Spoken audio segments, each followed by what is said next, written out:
Apa yang lebih cepat dari bos tagihannya? Waduh, ampun bos tagihannya. Halo Sobat Reform, selamat datang kembali di Jadi Tahu. Wah, kapan lagi nih? Ini kita mau ada obrolan lagi, healing nih, healing monolog. Nah, jadi healing kita mau ngobrolin soal hal yang cepat, ya, hal yang kinclong, hal yang besar, wah, yang megah. Nah, apalagi kalau bukan jadi ini adalah satu infrastruktur transportasi termegah terbesar di ASEAN. Apalagi kalau bukan tadi yang saya bilang kereta cepat WUS. Nah, ada apa ya di kereta cepat WUS ini?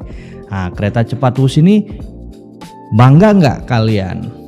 Kita kalau misalkan dulu dari Jakarta ke Bandung Jakarta, macet nggak bos? Macet ya di Cikampek? Wah, macet, capek, ngantuk.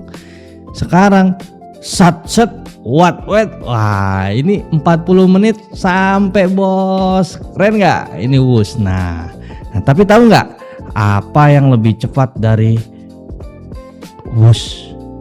Tagihannya. Waduh, ampun bos tagihannya. Enggak. Jadi bus ini kita keren, kinclong, futuristik ya.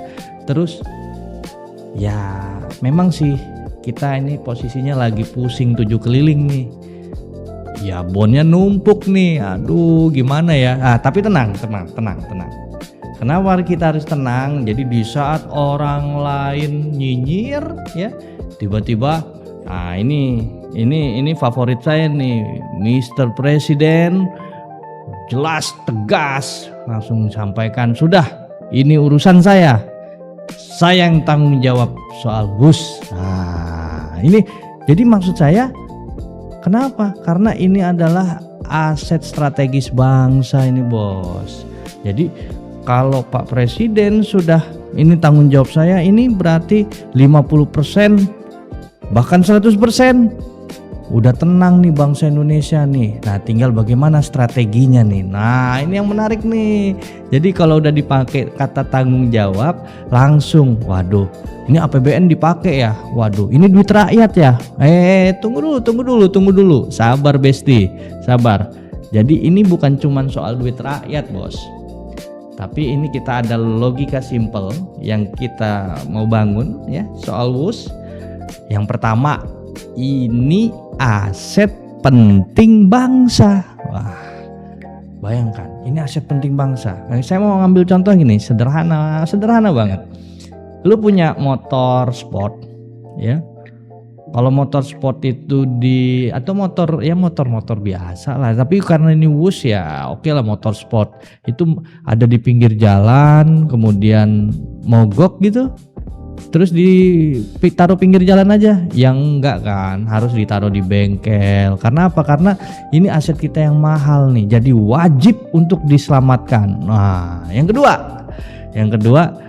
wah ini tentu nih, ini biar segan dengan yang ngutangin. Nah lu lagi nego nih, kita lagi nego nih lagi nego utang sama Tiongkok nih. Aduh ini Tiongkok ini gawat juga nih ya kan. Nah kita nggak boleh tampangnya melas sama Tiongkok. Harga diri bangsa ini ya kan, kedaulatan ekonomi bangsa harus kita tunjukkan. Nah gimana cara nunjukinnya? Ya udah, oke kita serius bayar. Ini ada yang backup. Nah ini namanya strategi diplomasi utang. Jadi kita serius untuk ngurusin hal-hal yang memang harus kita tuntaskan. Yang ketiga ini adalah ini nalangin ya, bukan raktir. Ingat, ini nalangin nih, bukan raktir nih. Jadi penting nih, APBN. Nah, ini bukan lagi blank check buat foya-foya. Oke? Jadi jaring pengaman, woi bahasannya ini ya. Oke, jaring pengaman biar WUS-nya nggak game over, Jadi investasinya buat memperkuat struktur keuangannya. Wah, bukan charity, ingat ya, memperkuat struktur keuangan bukan charity. Nah, utang udah beres. Udah ya, udah beres kan? Udah ada backup full, ya kan? Jadi terus gimana nih cari duitnya nih biar nggak boncos? Nah, Oke, ini gua kasih master plan yang gokil. Ya kan pemerintah ini sadar nih kalau stasiun Wus ini cuman jadi tempat turun naik penumpang. Ya kalau begitu sih susah ya, jadi bangkrut ya. Jadi kita harus bikin apa nih? Harus bikin pusat kehidupan baru. Nah, apa sih namanya kalau pusat kehidupan baru itu? Kalau di dunia transportasi kereta api apa?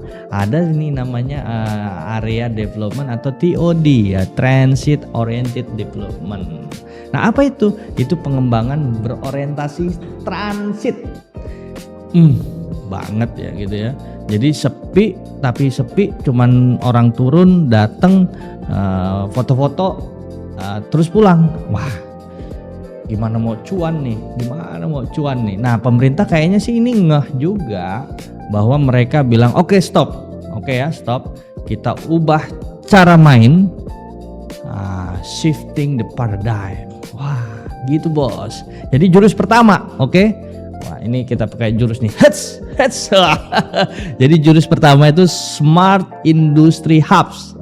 Keren nggak namanya? Wah, jadi Smart Industry Hubs itu apa? Jadi pemerintah itu sadar kecepatan super whoosh itu mubazir kalau cuman buat traveling. Nah, stasiun itu jangan cuman jadi tempat lewat, bos, tapi harus jadi pusat ekonomi. Jadi kita berpikir stasiunnya ini dibikin food court sama dengan ruko gitu, bukan. Jadi ini bagusnya nih dibikin cluster R&D, jadi research and develop. Ya, manufakturnya pintar. Bayangin, ada insinyur otaknya encer banget di Jakarta, tapi pabriknya di Karawang. Dulu kan dia mikir ya ampun, ke Karawang kena macet di Cikampek, bisa tua di jalan gua, ya kan? Sekarang wush, dia bisa sarapan di Jakarta, ngoprek mesin canggih di Karawang, sebelum makan siang, sorenya udah present lagi di Jakarta. Inovasinya jadi ikutan wush, jadi ikutan ngebut ya. Jurus kedua, dua ya kan, UMKM naik wush, naik kelas maksudnya. Jadi area stasiun wushnya itu mau jadikan marketplace raksasa, bukan cuman jualan kopi kekinian, tapi juga jadi kota pintar UMKM. Wah, namanya keren nggak? Glowing banget ya kayaknya. Wah, ini yang gue suka nih. Jadi solusinya ada inklusi ekonomi. Artinya apa? Gampang, biar yang cuan bukan cuman gede-gede doang nih. Yang gede-gede dapat duit itu kan udah biasa, tapi UMKM kita kebagian ngebutnya Wus. Nah, jadi stasiun Wus itu bakal jadi katalisator ekonomi lokal. Bakal dibangun Smart Smash Hub. Wah, jadi kayak kos-kosan elit tapi ini rasanya rasa UMKM. Ya, jadi ada inkubasi digital. Keren nggak kalau kayak gitu? Nah, tujuannya apa? Biar produk lokal, katakanlah seblak ya, peyem. Jadi peyem premium ini dari Bandung bisa set masuk pasar Jakarta. Nah, pagi diproduksi di Bandung, packing, ya kan? Siang udah bisa jadi menu makan siang di Sultan. Nah, di Hotel Sultan bisa, di Sultan SCBD bisa, di Sultan Andara bisa. Kebayang nggak? Jadi akses pasarnya gila-gilaan karena ada kecepatan. Jadi ada wush itu menjadi transportasi UMKM. Nah, jadi Wus itu harus di-upgrade nih. Softwarenya Wus ini harus di-upgrade. Jadi bukan cuma ngangkut orang, tapi juga ngangkut ide, ngangkut inovasi. Gimana? Mantap nggak? Jadi WUS itu nanti bukan cuman buat orang liburan untuk weekend, tapi pebisnis, insinyur, teknisi, ya paket-paket yang urgent lah. Jadi kereta ini mesin cuan 24/7. Nah, jadi 24 jam untuk 7 hari. Keren nggak? Ketiga, kita harus berpikir soal visi ke depan. Jadi kita gaspol nih ya Surabaya ya. Sabar bos, sabar. Nah, jadi kita mau bilang soal pemerintah mau berencana ada rute jadi Jakarta Surabaya atau Jakarta sampai Banyuwangi. Keren nggak? Jauh itu ya. Coba bayangin. Biasanya kita kalau sampai Surabaya naik mobil, naik kereta biasa berapa jam ya. Tapi kalau misalkan naik kereta cepat, mungkin lebih cepat ya. Saya pernah waktu itu di negara-negara di Eropa itu pakai kereta yang lambat dan kereta yang cepat. Yang cepat itu dengan jarak tempuh misalkan 8 jam bisa jadi 2 jam. Wah, ini kan kita punya nanti kalau misalkan ini diseriusin. Nah, jadi sabar dulu nih. Itu kan keren nih, kita berpikirnya keren nih, satu-satu ya. Nah, satu-satu bos, jangan langsung ya. Jadi beresin utangnya dulu. Jakarta Bandung ini kayak kita punya cicilan motor, jadi nggak gerasa gerusu ya. Nah, habis itu nambah cicilan mobil. Selesai ya masalahnya kayak gitu ya. Nah, buktiin bahwa model bisnis utang ini baru habis itu kita gaspol. Terus ya prioritasnya jelas Surabaya. Ini jadi habis Surabaya, mungkin habis itu Kalimantan, habis itu Sulawesi. Wah, terus ya pokoknya wus. Nah, selanjutnya apa? Jadi WUS ini harus di makeover gila-gilaan. Nah, yang tadinya cuma kereta cepat jadi mesin ekonomi cepat yang baru. Jadi memang ada utang, tapi karena ada kepemimpinan yang berani, kepemimpinan yang kuat untuk mengambil tanggung jawab dan ada strategi yang smart buat cari solusinya, ya kita doain. Semoga plannya lancar, nggak ada boncos-boncos lagi. Nah, gimana kalian? Menurut kalian gimana? UMKM ini bakal work nggak? Kalian punya ide yang lebih gokil? Tulis di kolom komentar. Oke, jangan lupa like, share, and subscribe biar nggak ketinggalan gosip. Maksudnya analisa strategis lainnya. Jadi tahu kan?